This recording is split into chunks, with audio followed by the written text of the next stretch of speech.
I'm still not Corey, and I'm also still bisexual. Or am I? Ooh. Over on Instagram, I asked you all to come up with some bisexual assumptions that you had about me. Why did I do that, you might be asking? Well, I am copying from Noah, who copied from Shaba. Here we are. That's what we're doing. Bisexual assumptions. But before we start the video, I have got a question for you. Are you bisexual? Get down to the comments and answer it. If you're not, what is your sexuality? Let me know. Also, go ahead and check out my Patreon. It's what lets me make these videos for you. You can also get a whole bunch of cool benefits if you sign up too, like bonus videos and early videos. In fact, my patrons can watch next week's video right now, as this video is live. You can be 1 week in the future if you sign up to my Patreon. Also, last thing, go ahead and check out my merch. We've got Stupid Baby t-shirts and a whole bunch of gay, bisexual, other sexualities stuff, LGBT stuff, if that's your style. Okay, cool, let's start the video. Assumption 1, you're probably pansexual, but you just feel more comfortable with the label bisexual. I am not pansexual, but I do think that pan and bi kind of mean the same thing. They've not got mutually exclusive definitions, is what I mean. If you try and draw like a line like this is bisexual and this is pansexual, I don't think it really works. The most common definition that I've seen is bisexuality being an attraction to your gender and one or more other genders, and pansexuality being attraction without thought for gender. Like, gender doesn't necessarily enter into your attraction when it comes to other people. And those definitions make sense, I understand them, but ultimately the categorization of sexuality is flawed inherently, right? Because everyone is an individual. If you want to put people into strict boxes, you're gonna find people that don't quite fit into any of them. And sure, you could go ahead and then make another box for them to fit in, but then you might have other people that don't quite fit into that box. You make another box and you go down and down and down until you have one box for every single human person on this planet, right? Like, there are as many sexualities as there are people, because really, sexualities don't exist. It's just a way for us to more easily understand other people and also ourselves. For example, if someone tells you that they're gay, what information do you actually get from that? Not very much. You know maybe their gender, a general idea of their gender, and a general idea of the gender that the people that they're attracted to usually fall into. That's about it. You don't know what those people tend to look like. You don't know anything else about the people that they're attracted to. All you know is that they fall into the category of gay. If someone says that they're bi, what does that tell you? Are they attracted to men and women? Are they attracted to non-binary people? Like, what is their deal? Like, who are they attracted to? You don't know. When someone says, oh, I'm pan, you still don't know the kind of person that they're attracted to. Sure, gender doesn't really enter into it, but like, do they have a type? The categories of orientation and sexuality are really useful, but also when we start arguing about the individual, like, nitty-gritty little details of this definition delineating from that definition, they stop being useful. When you start getting hyper-specific, it loses its utility. You may as well just be saying, oh, this is Dave. He's Dave-sexual, in that he's attracted to all of the people that Dave is attracted to, right? And don't get me wrong, I'm not saying that pansexuality shouldn't exist and everyone that's pan should just call themselves bi because they're basically the same thing. What I'm saying is, they're basically the same thing. It doesn't really matter which one you choose. Choose the one that feels more comfortable to you. If your definition of pansexuality doesn't exactly align with someone else's definition of pansexuality, that's fine, because it doesn't exist. It's just a general thing that we use to understand each other. Just as an example, I know a ton of people that call themselves straight or gay when they're actually technically bi, but it's easier to say straight or gay because they're like 99% attracted to one gender. So it's easier for everyone to understand if they just say, I'm gay, or I'm straight, when in actuality they would technically fall under the definition of bi. My point is that sexualities are not strict things. They are just a tool that we use to more easily understand each other.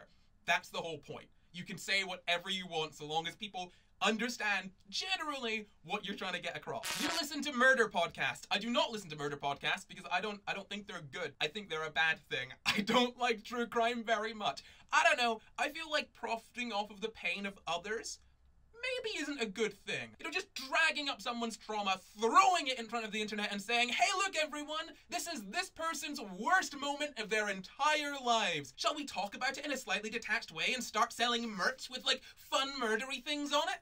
No, I think that's pretty bloody weird. There's also this weird racial element to true crime that I'm not gonna get fully into here, but most of the people that I see consuming and making the content are white women. Or white people in general. There are very few creators of color making true crime content.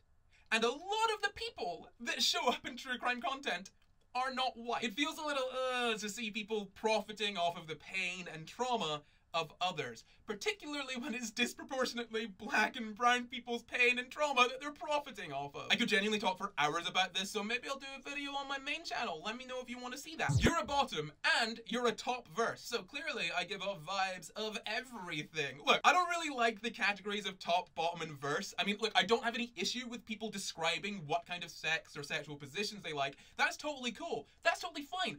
The issue is making an identity out of it. Like, gay men, you know, men who like other men have this opportunity where they don't need to have any gender differences within relationships because both of them are men. They're both the same gender. And yet, they've managed to create this pseudo-gender system based off of sex. But like literal, actual sex, and it's somehow more arbitrary than the system of gender that we have in society as a whole. Again, I have no issue with people describing their preferences as top, bottom, or verse, but when it becomes an identity with a whole load of other baggage attached to it, assumptions, what is the point of that? Is it not more harmful than it is helpful? Ultimately, it's another much worse version of gender. So yeah, you'll probably never hear me describe myself as a top, bottom, or verse because I don't like making an identity out of the type of sex that you like to have. That's so weird, right? Like, it's so strange. Every bisexual has a nose piercing. In my experience, this is true. But even more specifically than that, the only people I've ever seen with one of these have been bisexual. If you've got a septum piercing, I'm just gonna assume you're bi. If I see you on the street with a septum,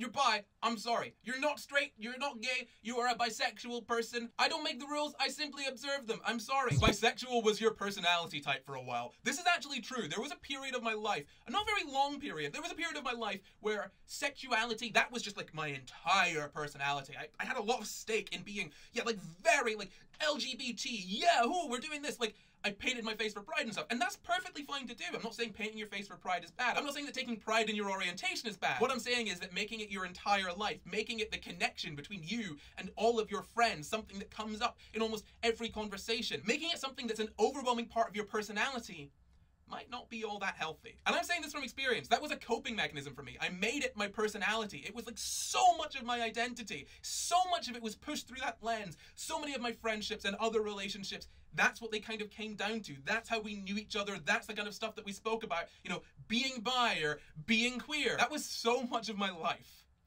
But it's also very boring. And again, I'm not saying that being openly queer is a bad thing or being proud of being queer is a bad thing. All I'm saying is that if it becomes kind of like a coping mechanism, if it's the driving force of your entire personality and identity, then maybe there's an issue there. Personally, I was using it as a way to connect with other people, which can be good, yeah, but I was also using it to distract myself from other things, and quite a few of those relationships were pretty superficial. And I'm not saying that we should shame people for whom queerness is a large part of their identity and personality and life. That's perfectly fine. All I'm saying is that I genuinely believe that there are a decent number of people that use that kind of life-defining, like very online, personality-molding queerness as a bit of a coping mechanism. And that's not necessarily a bad thing. There are far worse coping mechanisms out there. Generally, it's actually probably quite neutral. And if you are in that position, there's a non-zero chance that kind of working through whatever issues you're distracting yourself from and moving and growing to become a more complete, well-rounded person might be something that is useful to you. Of course,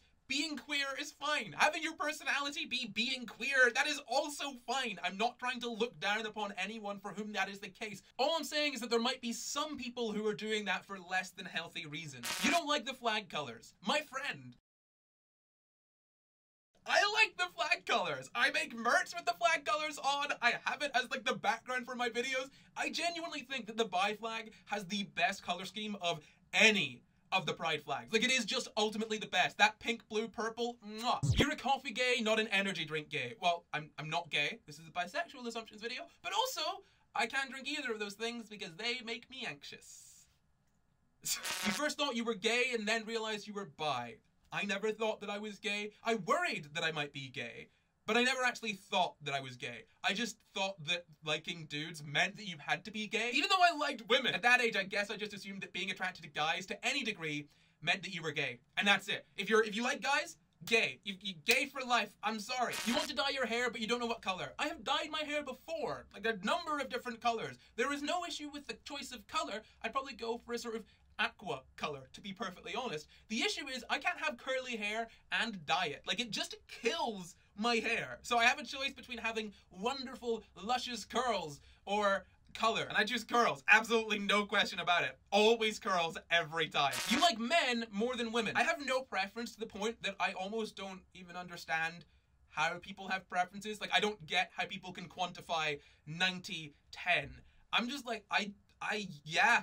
Like, people are attractive. I don't know, I'm just very stereotypically bi, I guess. I cannot pick one. I can't pick one of a number of things. I can't pick one race to be. I can't pick one gender to like. I can't pick one lingual. Like, I'm very, very much a bi person in multiple ways. Well, that's the video. Thank you very much for watching. Get down to the comments and let me know if you're bisexual, and if not, what sexuality you are. And also go ahead and check out my Patreon. You can see my patrons going past here. Your name can join these wonderful ranks. You could also maybe get a shout out thank you, like these people are about to get. Let me pop on my glasses. Thank you to Prince of Horror. Thank you to Adam Black. Thank you to Mole. Thank you to Christopher A. Butler. Thank you to Ataraxia25. Thank you to Utterly Casey. Thank you to Danito, and thank you to Brad the Music Duck. Thank you all for watching. Okay, I think that's it from me. Goodbye.